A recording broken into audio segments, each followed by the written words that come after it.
Hey everybody, today what we're talking about is condos. So I was just doing a condo inspection and the buyer, basically came out and just asked me, he goes, would you buy this condo? And I'm there for the inspection part of it. And like I told him, each person is different and I can't answer a question like that for the buyer.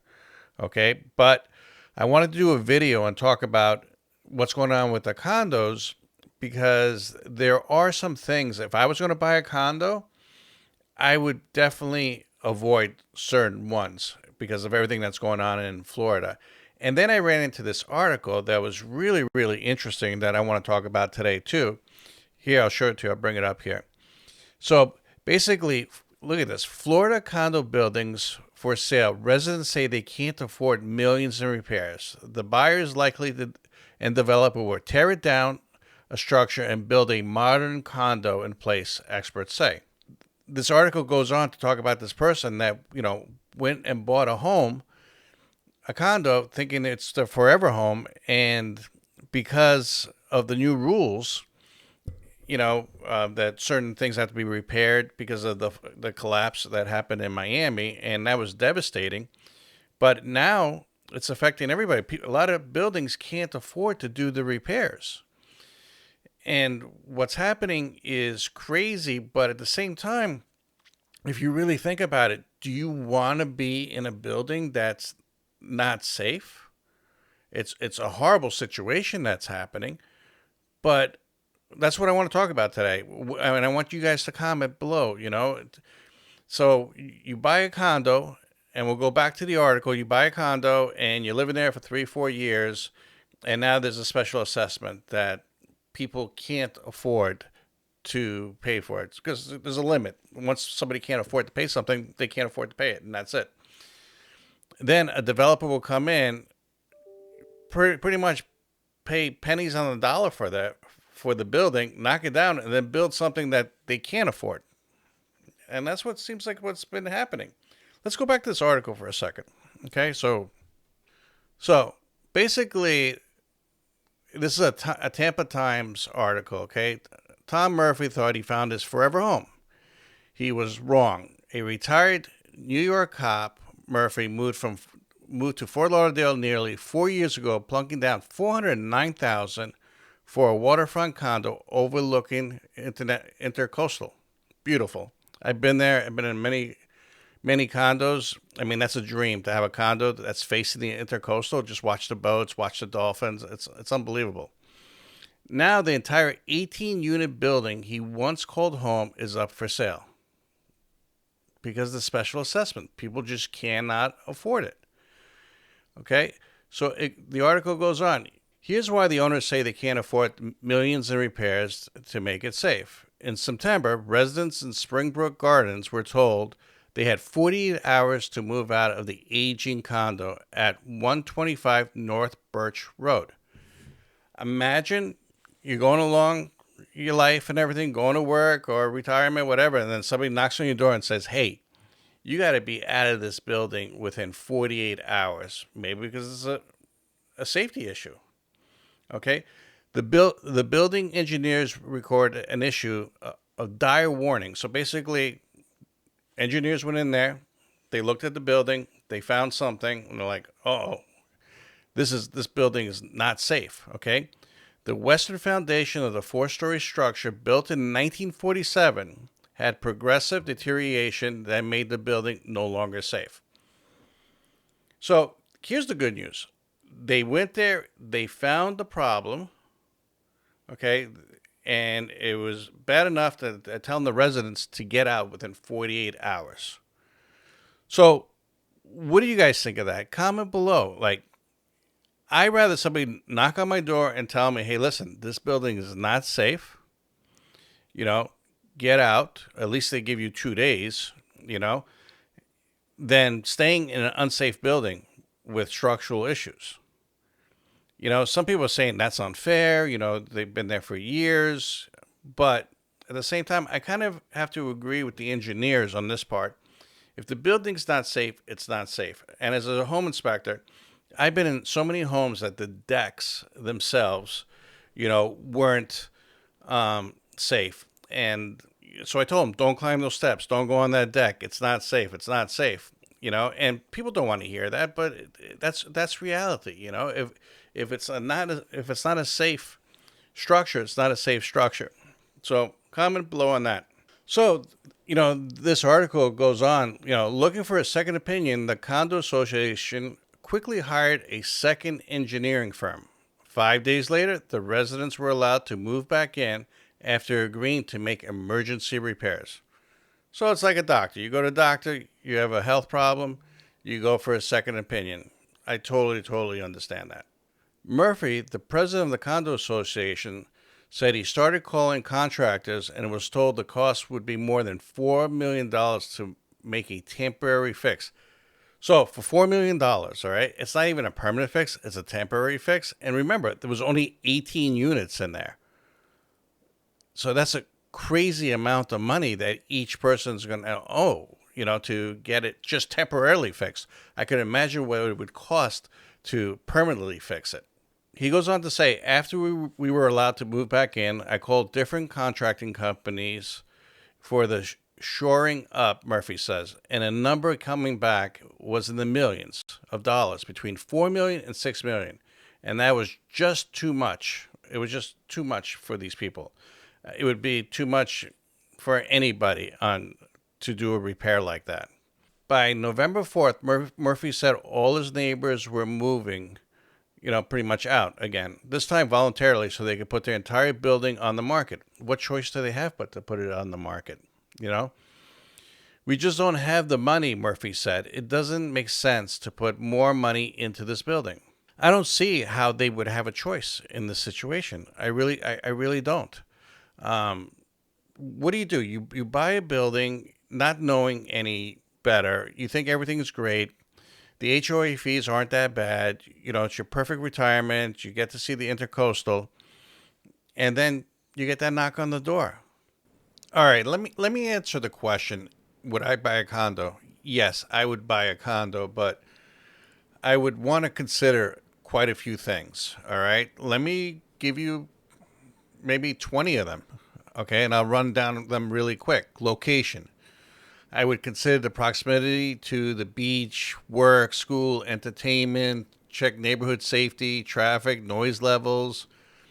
I would definitely want to look at the condo association rules, review the condo association rules for restrictions, ensure they're comfortable. I'm comfortable with their policies, the pets, the rentals, any renovations that they're going to be doing. I would want to, look at their monthly HOA fees, understand what the homeowner association fees cover. Check if there's any hidden costs, any increases on on the horizon. And then I would go into, hey, is there any special assessments coming up? Inquire about past special assessments or any major repairs or upgrades that they've been having. I would look at the meeting notes. I would talk to them about, determine if the assessments could impact your budget. If I was able to afford, if there was a special assessment coming up, I would want to talk to them about the insurance requirements. I would want to evaluate the need for additional insurance. Like, do I have to get flood insurance? Do I need windstorm coverage? What does the condo association cover? Does that cover anything interior of my condo? Then I would actually myself, I would walk around the building. I would assess the building for structural issues. Not that I'm a home inspector, but I'm not talking about going into it, as an engineer or anything. But I would just literally just walk around the building and look up, see if you could see rebar or cracks in the building or the overall condition. You don't have to be a home inspector or an engineer. Just walking around, in your opinion, does it seem like they're taking care of it, Then, another important thing to me was, reserve funds. I would want to ensure that the HOA had adequate reserves for an emergency. Like, say there's a big tree that falls down or a storm does come. Do they have any reserves? I would want to make sure that the building has a hurricane plan, to verify the building is in compliance with hurricane safety standards. I've seen some of these buildings that, believe it or not, they're not. I would definitely want to understand the property taxes, understand the local property tax rates, exemptions, such as Florida homestead exemptions, because just because the people that I'm buying the condo from are paying, say, throwing a hypothetical number out there, $2,000 a year, my taxes might be $6,000 a year, depending on how long they owned it and what the value is. I would definitely talk to the realtor and say, hey, you know what? What do you think the resale value is going to be if emergency comes up? It's hard for them to determine the answer, but just say, hey, listen, let's say I buy it today, okay? You think I'll be able to get out of it whole in 6 months or a year? Chances are you won't be able to in this market. And then I would talk to them and say, hey, what's the rental restrictions? Because let's say I need to get out, but I don't want to sell it for a loss. Am I going to be allowed to rent it? What's the restrictions? What's the policy for rentals? I would look at that. I would look at the amenities of the building, the quality, condition, the pools, if they have tennis courts or, even if I'm going to use them or not, or how much of the HOA fee is going towards all that stuff that I don't even use. I would definitely take that into consideration. The other thing, too, is noise levels. I would visit the condo building at different times. I would visit it in the morning, afternoon, and night, especially on the weekends, because I had to do an inspection on a Saturday on a condo. It was like third floor, but facing the pool. Okay. And it was super, super quiet. But then I had to go back and recheck a repair. And then when I got there, I opened up the slide. It was so noisy because obviously everybody's off and the pool's right underneath. So that was unbelievable. I was like, okay, way too much noise, And then I would definitely, if I have visitors and stuff, I would want to talk to them about, parking, confirm the available parking spaces. If I have guests, is there enough room for the guest? What about pet policies? I mean, I have a couple of cats, but, what if somebody's coming to visit and there's a dog, or are you allowed to have dogs? A lot of, people love their pets and stuff. What's the pet policy on there? Some dogs, you can have small dogs, but you can't have big dogs or over a certain weight limit, you know. And then I would definitely go to the pool area or the laundry area or wherever you could talk to people that live there and talk to them about the condo association management, Talk to them, see what they think of the management. Is it cliquish? Are they approachable, or are they like, very, very strict on stuff? But I'm telling you, it's really, really important in the HOA, see what their financial health is for the HOA. See if there's any legal issues on the HOA. Is the building getting sued for anything? Like I said before, flood zone. Check out, see if the place is in the flood zone. Even though you're on the fourth, fifth, sixth floor, it doesn't matter. If the building gets flooded, it's going to affect you. And the biggest thing, too, if I was buying a condo is, would it fit my lifestyle? That's the big question. Is the condo building good for my lifestyle? And that's a quick rundown of things I would consider when I am buying a condo. And I'm not saying I'm not going to buy a condo in the future, but I'll tell you one thing. I'm going to be really, really careful on buying a condo. I mean, there's some beautiful condos. I mean, I do inspections on condos pretty much every week. And it's really, really nice to own a condo that you could just go to the condo, you know, enjoy yourself, go down the elevator, go to the beach, do whatever you want to do. And then when you're, especially for as a second home, or you're leaving for a month, all you have to do is pretty much just lock one door and you're gone. Okay? There's a lot of things you really, really have to think about. Okay? Before I bought any condo, I would go and I would talk to the people that live there, and see what they think about it. If there's a pool, go by the pool and talk to the owners there. If they have a separate laundry area, go to, and they're waiting for their laundry, go there and talk to them there. but there's always somebody willing to talk. And I just think it's so, so important to see what's going on with that building and no rash decisions. See how long people stay in the house, in the condos before they leave. What's the average turnaround? See how many units are for sale. And here's one of the most important things.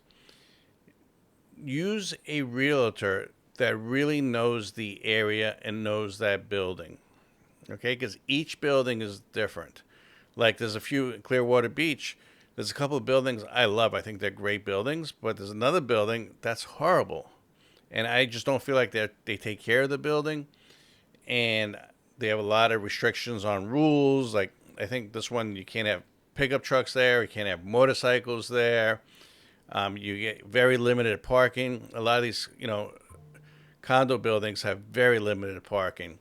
So that's what I wanted to talk about today. And tell me what you guys think. Now, do you guys? The big question is this: the building's unsafe. Somebody knocks on your door and says to get out.